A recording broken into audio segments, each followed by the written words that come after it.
Hello everybody and welcome back. My name is Winback, and on today's episode of Heroes of the Storm, we are going to be playing Lunara in our A through Z playthrough to round out the week with her hops, her skips, and her jumps.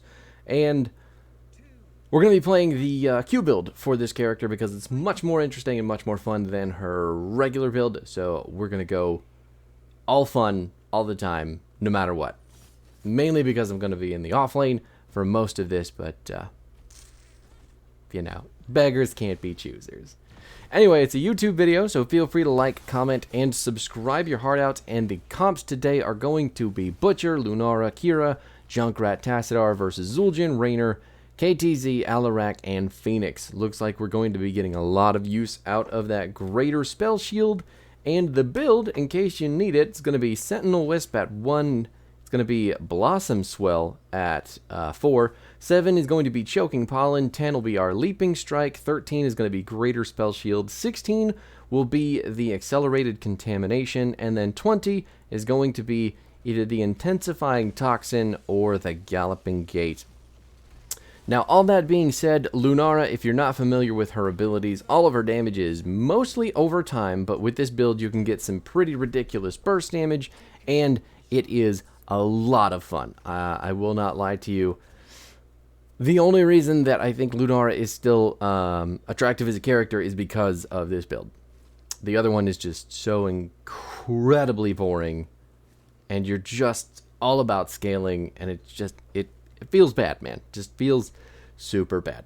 But it looks like Alarak is the one that we're getting to lane against here. That's pretty good for us. If it were Phoenix, things might be a little bit more difficult. Even Raynor might be a little bit more difficult. But in this lane, Alarak, being that he's melee, he's going to have a lot of trouble dealing with our Deer Spear. And that is all that you need to know about that. If you don't know what Lunara's abilities are all about, Noxious Blossom is going to be our Q build centerpiece, and it is, I don't know what took him so long to come out of that bush. I'm pretty sure we can still kill him. No, I'm pretty sure we can't, actually. That is unfortunate. Anyway, yeah, don't know why you're hesitating in that bush for 200 years, because he's pretty much dead if you just step up there and hit him with a wall, so I can get him with the auto attack or two. But your Q, anyway, takes a little bit to wind up, but when it hits, it's going to hit in a big AoE, and it's going to do about 187 damage. That's a little bit more than our auto attacks at level 4, which is pretty good. We are going to have a bunch of talents just build into that ridiculously hard, and it is going to hit really, really, really heavy in the damage charts later on in the game. Actually, I think it's only level 7 that we have to get to. Yep. Level 7, that ability is going to take on some huge burst damage, and it is going to feel real good. So, the other cool thing about this build is that it comes online a little bit earlier than your typical Lunara build with Nature's Calling and all the Splintered Spear and auto-attacking talents. But, yeah, that's just another reason I like this. Got same amount of clear, takes a little bit longer to get a wave out, but still I'd say you're in the same vein of time when it comes to those. Oh lord. Alright, I thought my team was going to help, and there's the Butcher finally coming in for the backup. We're going to take a little bit of Phoenix damage on the backside and then just leave, because they got it. I don't need to sacrifice any more of my teeny tiny health bar for this. So let's get out of here and talk about our W. Crippling Spores. Enemies affected by a Nature's Toxin, which is our passive, which we'll talk about in a second, are going to have its duration increased by 3 seconds and are slowed by 40%, decaying over that 3 seconds. Now, it's kind of, when you're playing Lunara, you see these little leaves under the enemy team's health bar. Those aren't necessarily stacks. Those are the number of seconds that the enemy is going to be poisoned for. So 3 means that they are going to be poisoned for 9 seconds, 2 is 6 seconds, and 1 is 3 seconds. So they're indicators, but they're not really stacks outside of stacking time and damage on a person. Yeah. But anyway, it's a hugely helpful indicator. You can see right there, oh my god, that Q damage was just right in his face, taking him out of the equation for the forest. And anyway, So that crippling spores, this is just going to add one indicator or stack, I guess, to the person's current amount of poison. So you want to do it when they're either at 1 or 2. If they're at 3, you're just kind of wasting it unless you really need the slow. The slow is the other component to the ability that makes it good, but I would say typically if you're building Q, what you want to do is hit someone with an auto, hit him with a W, and then hit him with a Q. And then from there you get all of this burst damage just directly up in their dome piece with your Q, which is super, super helpful for this character. Now, your E is your final ability. It's called your Wisp. It's going to be a little ghosty that you send out into the map to gain vision, and then our level 1 talent is going to make that vision huge. And, oh, okay, we're losing our Kira, but at the same time getting the Dragon Knight, so death. Death to the Zul'jin who kills our Kira. Revenge is a dish best served by dragon. But Sentinel Wisp, ultimately, it's just a big ward. You get to see a lot of the paths that the enemy is going to traverse through, and if you're taking Sentinel Wisp, enemies are going to be revealed. So if you have stealthies sharking around, try to attack you from different angles, if you have your Wisp in a bush, you can see them coming from about 100 miles away and get to safety. It's really, really good, and it lets you kind of counter-engage on a lot of the stealthy fuckers that are hanging out in Quick Match, which is really nice. The other talents at level 1, I don't think that they're even remotely as good. The move speed, don't ping me. You didn't do anything until after I hit my button. So, I don't need you guys here. The dragon's dead. Fuck off. Okay. Anyway, where was I?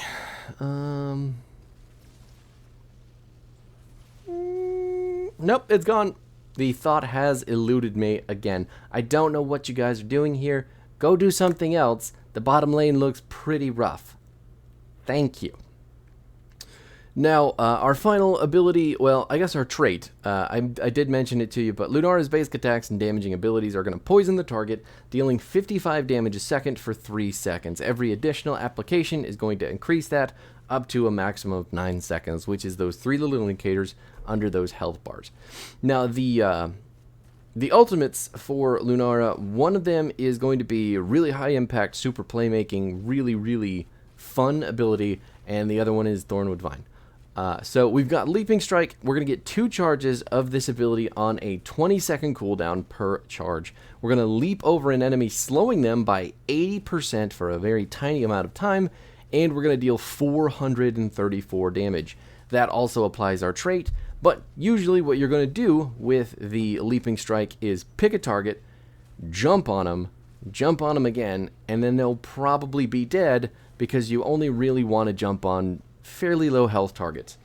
The good news about the Q build, though, is that it does a lot of burst damage to get people down into that window for you, so you can just hop, and then typically they're dead.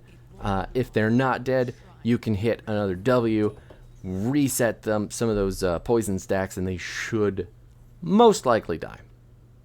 One of the most fun parts about playing Lunara is getting kills in fog, because people don't have a healer around, and all they can do is sit there and die, or channel a Hearthstone, which is pretty fucking hilarious in and of itself.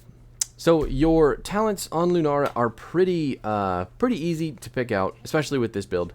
So the big ones are going to be Blossom Swell at 4, 7 is going to be Choking Pollen, and then 16, Accelerated Contamination. All of those work hand in hand together to make your Q button really, really, really strong. But your, first of all, your Blossom Swell is going to increase the range of the ability pretty substantially, and the radius. So not only is it going to go farther, it's going to be bigger. And then when you hit someone with your Q, you are going to apply 2 stacks of your trait to them rather than 1, which is nuts. That's really, really, really good. Given that when you have those 2 stacks, the next ability on your 7 talent is going to deal 100% more damage with 2 stacks, and then 150% with 3 stacks. So your Q basically will just auto-apply 2, get you a bunch of burst damage, be really good. Typically what I'm going to aim for is 1 auto attack, hit my W, and then hit him with the Q, just to make sure that I have the full range of stacks on them to get the maximum burst damage. But it is pretty easy just to rip a Q or rip a W and then blast a whole bunch of people in an AoE. It's really good. You can see it right there on Zul'jin. We just did 577 damage. And KT stopping the Alarak from telekinesising away. Hilarious. Enemy team killing each other. Just fantastic stuff.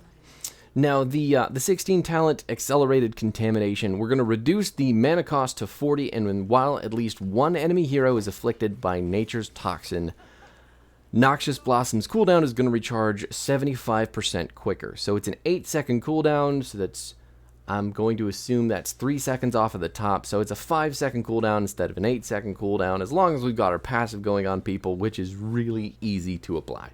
I tried this build out with Thornwood Vine just to see if it was possible to apply all of the poison more often and do some more damage from like safe range, but I wasn't super sold on anything that we did with that build. It was a lot of damage, but ultimately it was just like I was getting killed a lot because I didn't have any sort of escape, and it wasn't fun. It was not fun. Triple kill for the Kira as she runs down the Phoenix all the way to his gate.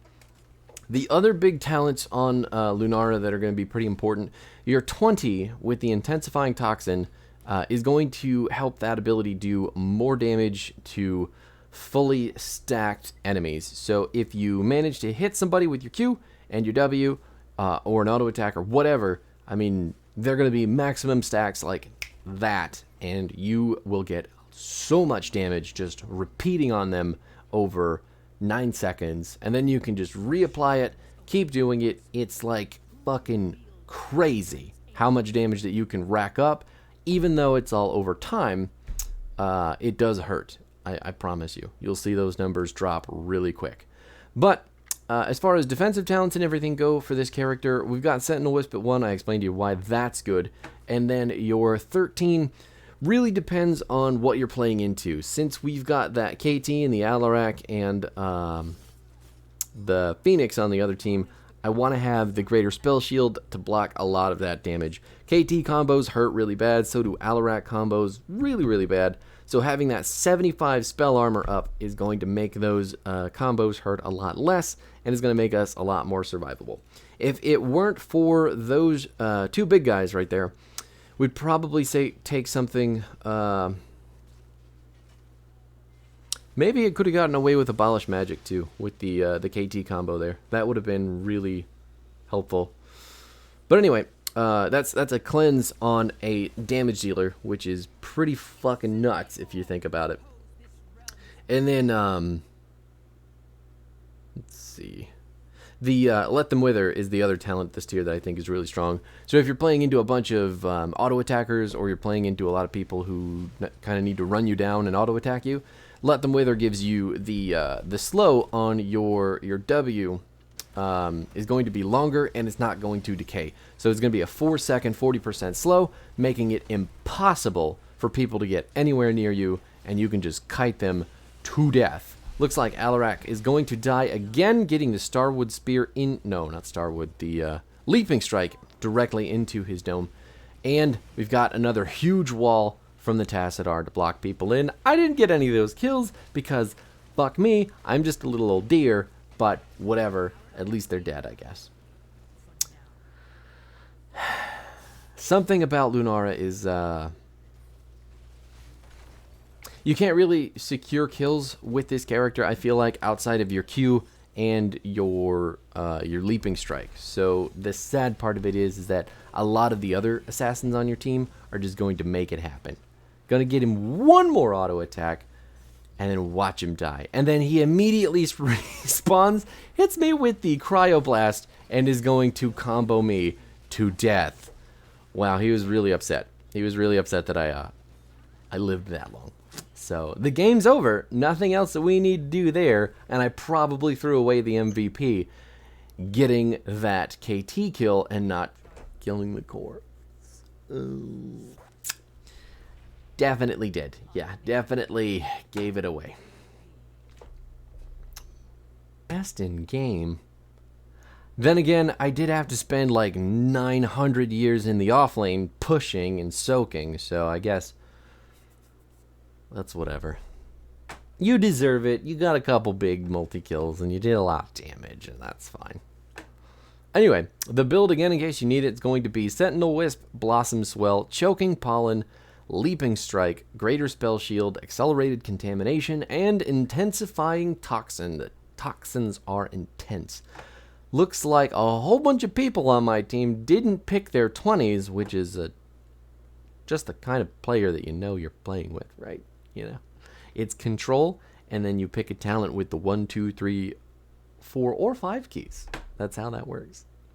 Get used to it, make it a habit, and maybe some form of improvement will... Oh my god, did you not finish the level 1? The enemy team really didn't feel like fighting a whole lot, huh? Even though they died 22. Anyway, we'll be back next week to continue the A through Z. I am not sure...